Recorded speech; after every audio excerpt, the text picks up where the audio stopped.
Reiniciamos la audiencia dentro del expediente 15.123.33.000.2013 00622200, siendo demandante Juan Carlos Martínez Carrillo y demandado la Dirección de Impuestos y Aduanas Nacionales a efecto de proferir la sentencia en este caso. De acuerdo con lo que hemos planteado, lo que planteamos al fijar el litigio y atendiendo, por supuesto, las alegaciones que han presentado las partes, se desatarán los distintos aspectos a efecto de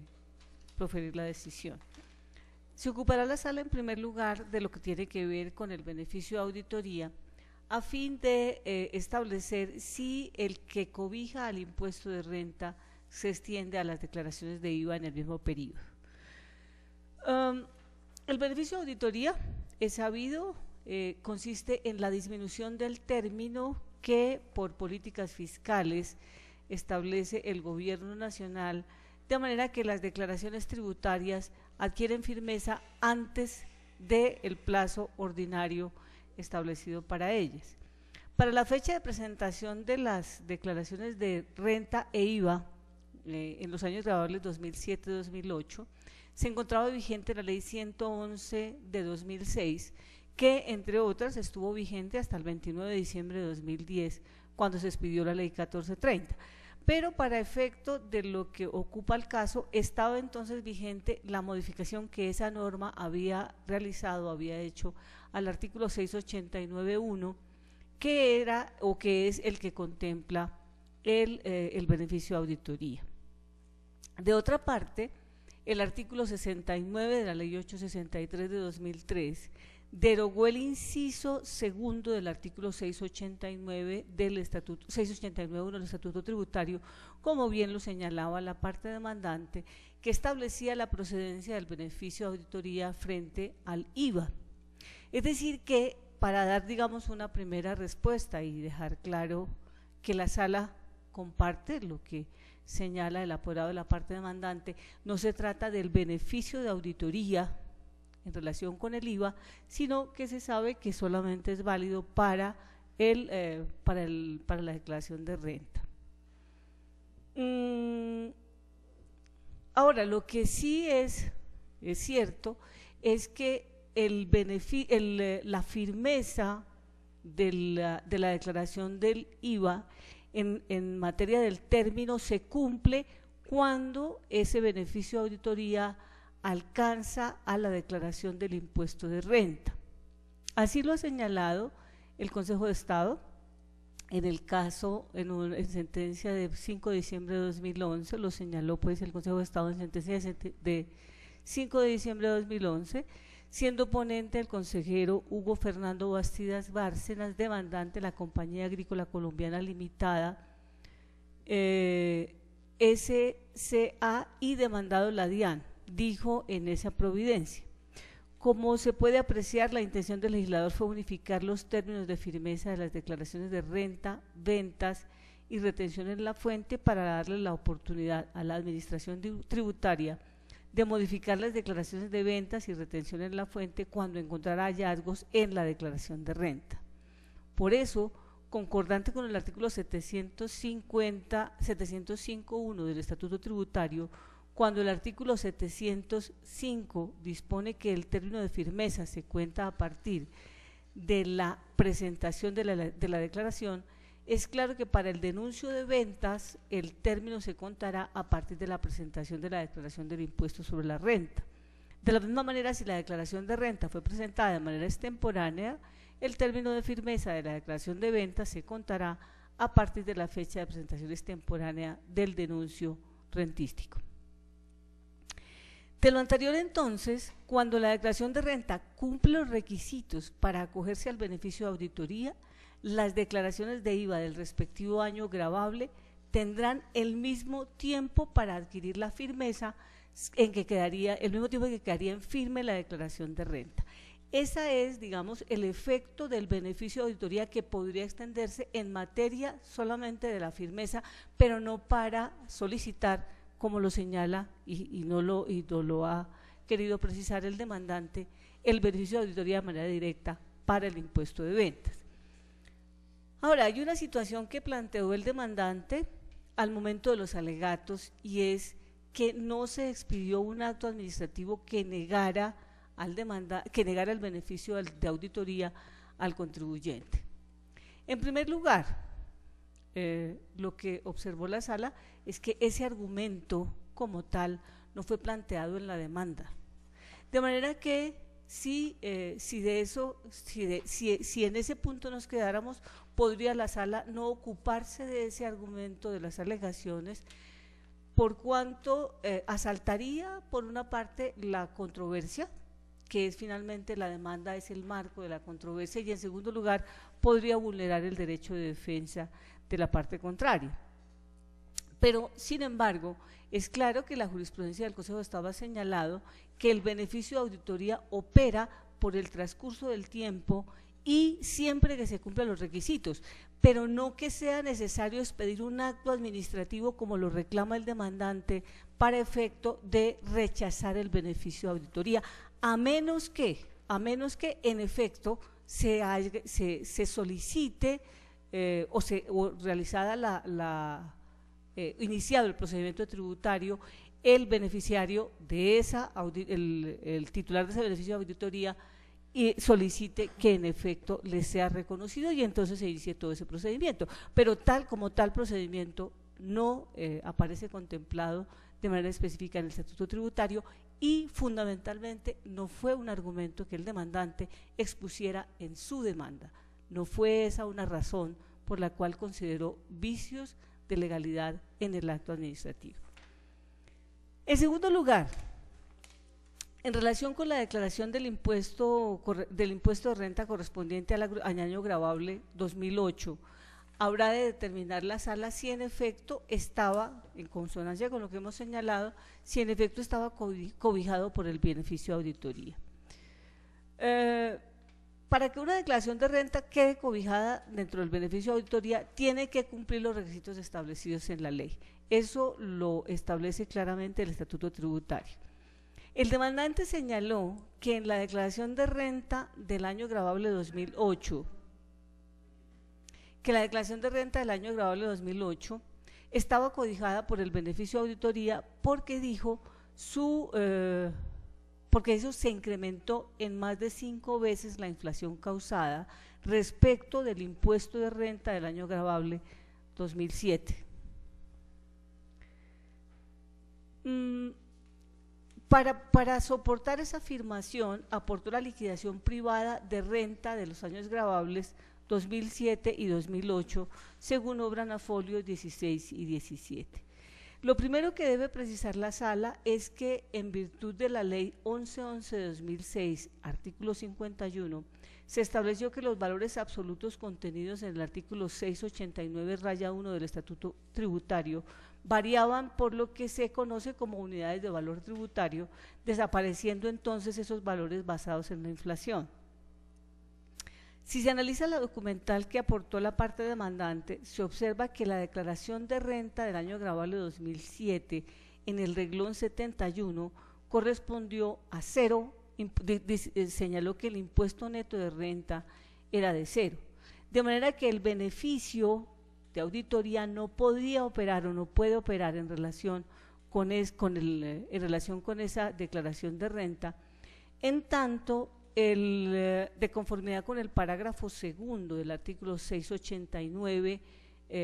1 del estatuto tributario, se establece que cuando el impuesto neto sobre la renta de la declaración correspondiente al año gravable frente al cual debe cumplirse el requisito de incremento sea inferior a 41 UBT, no procederá a la aplicación del beneficio de auditoría. De manera que si la renta del año anterior fue de cero, necesariamente fue inferior a 41 VT y por consecuencia no procedía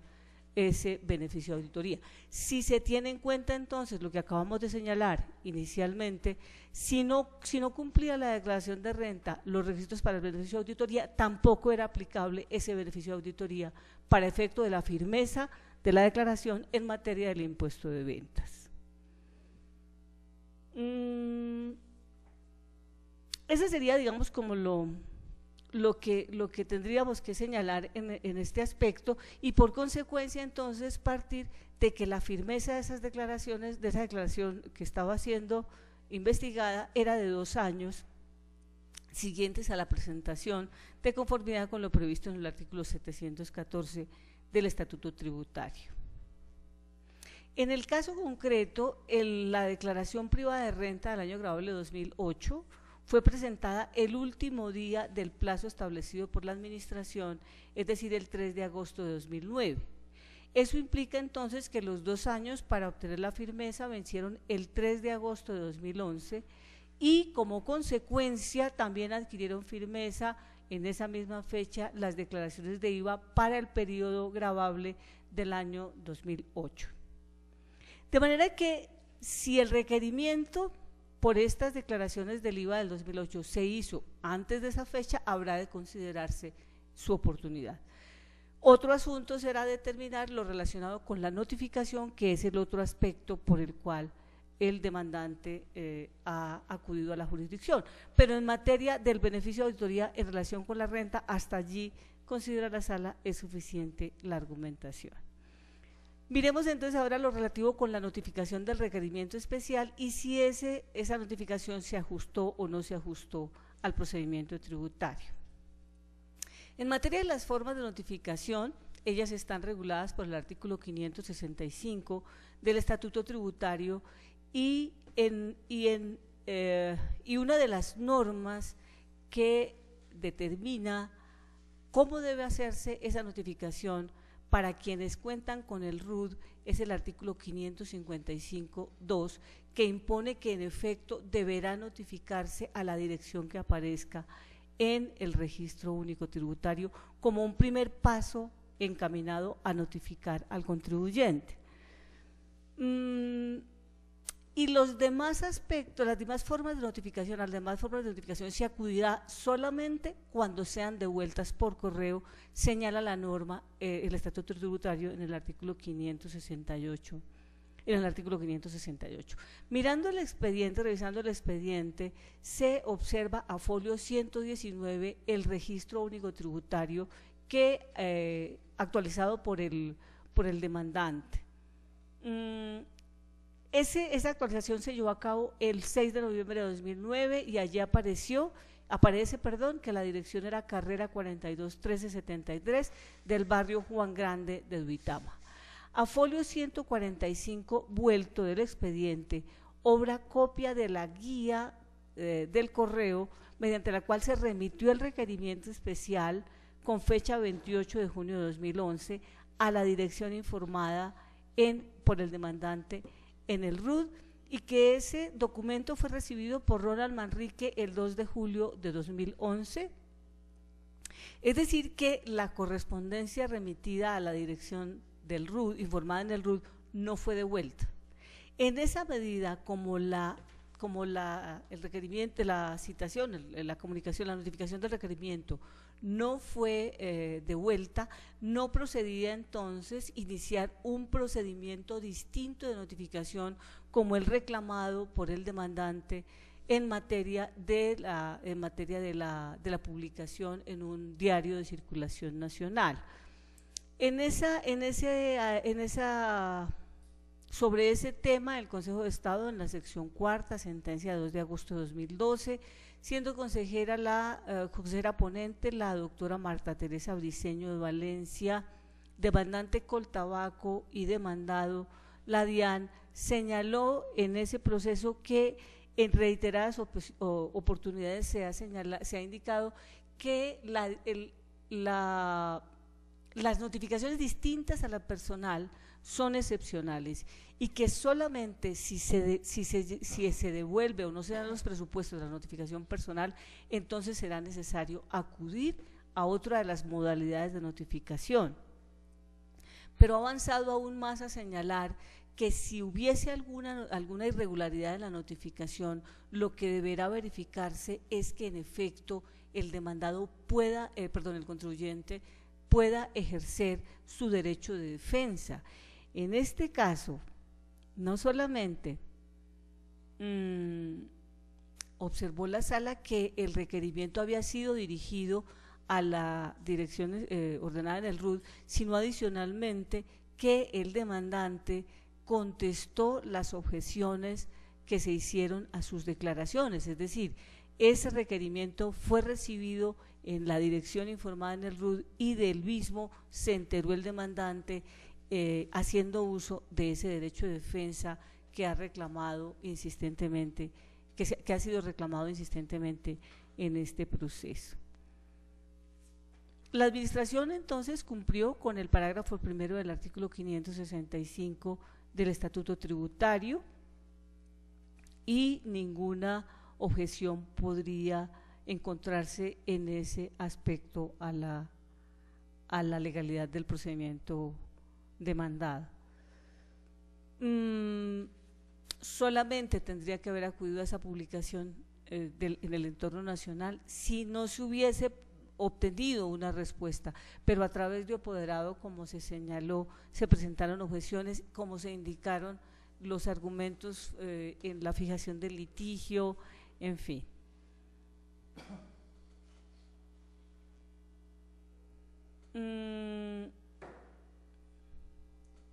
El criterio de la sala, entonces, la notificación se ajustó a la normatividad que la regula en materia tributaria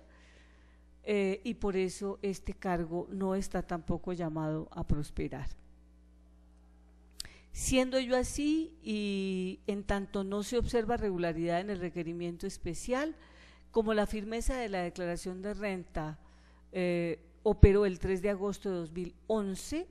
fuerza concluir que el requerimiento enviado el 2 de julio de 2011 fue oportuno, se surtió antes de que adquiriera la firmeza la declaración del IVA y en esa medida el cargo no prospere. Otro aspecto de la discusión era la carga demostrativa sobre existencia de las compras e impuestos descontables para determinar si correspondía al contribuyente o si por el contrario correspondía a la entidad, a la DIAN. El artículo 771.2 del Estatuto Tributario señala que para la procedencia de costos, deducciones, impuestos descontables, se requerirá de facturas con el cumplimiento de los requisitos legales y que la prueba y que la carga de la prueba frente a la demostración de la procedencia de esos dos conceptos corresponde al contribuyente. Así lo señaló también la sección cuarta del Consejo de Estado en sentencia de 7 de abril de 2011, siendo ponente la consejera Carmen Teresa Ortiz de Rodríguez, demandante Cable Unión de Occidente S.A. y demandado la DIAN, al señalar que en materia tributaria el contribuyente que alegue a su favor un hecho le corresponde la carga de la prueba de lo que quiere, frente a lo que quiere demostrar. En resumen, no encuentra la sala que ni la ley ni la jurisprudencia acompañen la tesis del demandante y que por el contrario era el demandante quien tenía la obligación de demostrar que en efecto esas deducciones que planteaba su declaración eran reales. De otra parte, le inquietó al demandante el hecho de que se fiscalizara el IVA y no se fiscalizara el impuesto de la renta. Señalaba que una iba atada a la otra y que por consecuencia la falta de fiscalización del impuesto de renta fue precisamente lo que llevó a esa incertidumbre acerca de los valores que se alegaban descontables. En primer lugar, para resolver esa inquietud dirá la sala que se trata de dos impuestos distintos, el impuesto a las ventas y el impuesto a la renta, tienen sujetos, periodo, hecho generador, tarifas diferentes y las facultades de fiscalización de la DIAN son independientes, no exigen entonces, no hay ninguna norma que le exija a la DIAN revisar los dos impuestos de manera concomitante. El artículo 7712 del Estatuto Tributario Señala entonces que para la procedencia de costos, deducciones e impuestos, como lo decía, deben allegarse los elementos probatorios por parte del contribuyente, que son no otra cosa que las facturas con el cumplimiento de los requisitos legales. Es decir, que la literalidad de la norma lleva a esta sala a considerar que era deber, en primer lugar, que la DIAN podía fiscalizar las ventas independientemente de la renta, y en segundo lugar, que era deber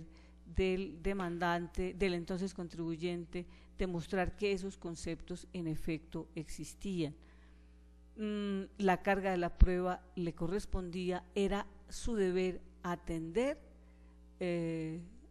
requerimiento, no limitándose a los asuntos de orden procedimental, sino fundamentalmente soportando con la documentación necesaria los conceptos que pretendía le fuesen atendidos.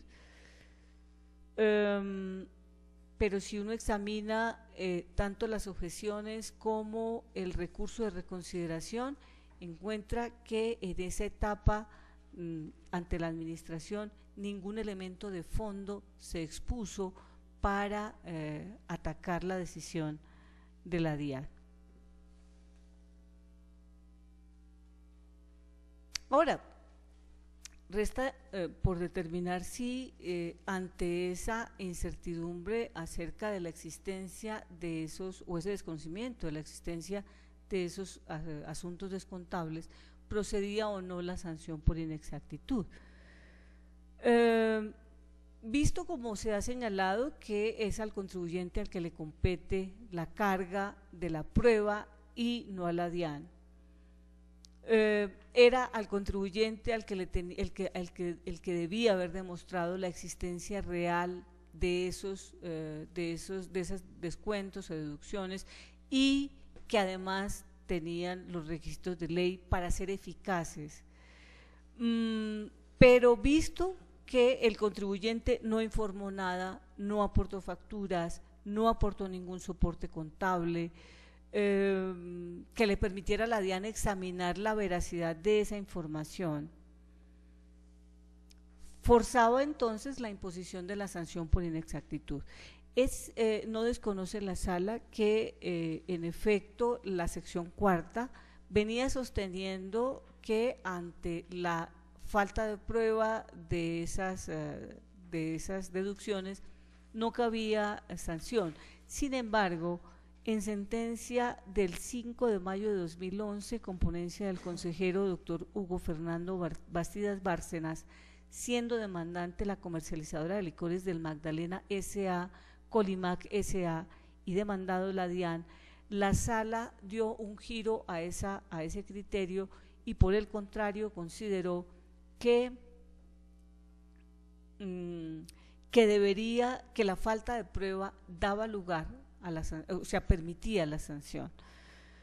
Voy a leer de manera textual la parte correspondiente. Señaló el Consejo de Estado, si en efecto, a juicio de esta sala, para que una partida declarada se tenga como real y verdadera, como regla general debe probarse la realización de la misma, que existe, que fue efectuada. Es decir, requiere de una actividad probatoria suficiente y adecuada sobre la existencia de esos hechos que originan la partida. Para la sala, la sanción de inexactitud no tiene como condición que se evidencie una conducta evasiva o fraudulenta por parte del contribuyente, pero sí se requiere que los datos declarados sean reales. Y recopila o trae esa sentencia del Consejo de Estado otra que con ponencia del mismo consejero Bastidas Bárcenas se profirió el 24 de marzo de 2011, en donde señaló lo siguiente.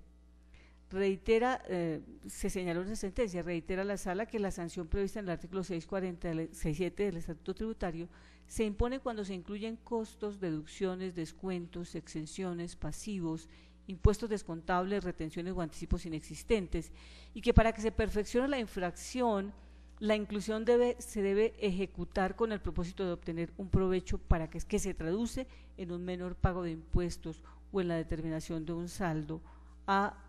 de un mayor saldo a favor. Al explicar esa expresión de inexistente, llama la atención a la sala esta precisión que hace la sentencia que acabamos de mencionar. Reitera que el adjetivo inexistente debe entenderse en sus dos acepciones, como adjetivo relativo a aquello que carece de existencia y como adjetivo relativo a aquello que, si bien existe, se considera totalmente nulo, porque es falto de valor y fuerza para obligar o tener efecto por ser contrario a las leyes, por carecer de las solemnidades que se requieren en la sustancia o en el modo. De ahí que el artículo 647 prevea que en general lo que se quiere sancionar es la utilización de declaraciones tributarias la utilización en las declaraciones tributarias o en los informes suministrados por las oficinas de impuestos de datos o factores falsos, equivocados, incompletos o desfigurados, puesto que todos estos adjetivos en últimas implican la inexistencia de los egresos que se llevan como costo, deducción, descuento, exención, pasivo, impuesto descontable, retención o anticipo sin serlo, y sigue entonces la sentencia explicando cuándo es aplicable la sanción por inexactitud, sin que, y en esto hace énfasis también la sala, sea necesario para imponer la sanción probar que el contribuyente haya actuado con intención dolosa o culposa, dice la sentencia, pues la infracción se tipifica simplemente con la inclusión por error de interpretación de hechos económicos y de subsunción de los mismos en la norma que se invoca para amparar el beneficio. La infracción es entonces objetiva y en esa medida, consideró el Consejo de Estado, procede la sanción por inexactitud. En ese caso también llamó la atención que el fundamento de la sentencia del Consejo de Estado fue precisamente la inactividad probatoria del demandante para demostrar que en efecto esas deducciones sí habían existido.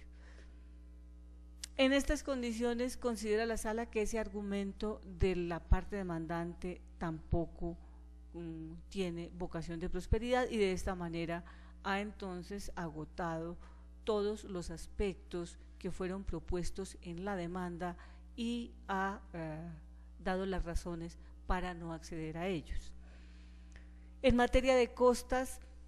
acudiendo al artículo 188 de la ley 1437, se fijarán a cargo de la parte demandante de conformidad con las tasas que ha previsto el Consejo Superior de la Judicatura. En este caso, en virtud de la cuantía, se determinan en 3.443.650 pesos, que son un porcentaje correspondiente a los 68.873.000 que fueron fijados como cuantía del proceso. La decisión entonces quedará transcrita de manera textual en las siguientes condiciones: el Tribunal Administrativo de Boyacá, administrando justicia en nombre de la República y por autoridad de la ley, falla. Primero, negar las pretensiones de la demanda conforme a las consideraciones expuestas en esta sentencia. Segundo, condenar en costas a la parte vencida, liquídense por secretaría, sígase el procedimiento establecido en el ordenamiento civil. Tercero, fijar como agencias en derecho la suma de 3.443.650 pesos a cargo del demandante Juan Carlos Manrique Carrillo, conforme a lo expuesto en la parte motiva de esta providencia. Antes de finalizarse esta audiencia, quiero preguntar a las partes si es su interés dejar alguna constancia u observación de lo que aquí ha ocurrido. La palabra para la parte demandante. Gracias, honorable magistrada, para interponer el recurso de apelación y sustentarlo. Quiero recordarle que de conformidad con el artículo 200, gracias, de conformidad con el artículo 243, puede usted sustentar el recurso por escrito dentro de los 10 días siguientes a esta audiencia, pero si usted lo desea hacer oralmente, le escuchamos su apelación, no hay inconveniente. Correcto, me acojo a los 10 días. Bueno, la parte demandada, ¿deja alguna observación, alguna constancia? Sin recurso, su señoría. Solamente resta entonces señalar que de conformidad con el artículo 207 de la ley 1437 se ha hecho el examen del control de legalidad en la etapa que acaba de finalizar y que por lo aquí ocurrido no habrá lugar a proponer nulidad alguna a menos que se trate de hechos nuevos. No siendo otro el objeto de la diligencia, se da por terminada siendo las 5:54, se verificará previamente que el video haya quedado correctamente grabado y el acta estará para la firma de manera inmediata a la terminación. Muchas gracias.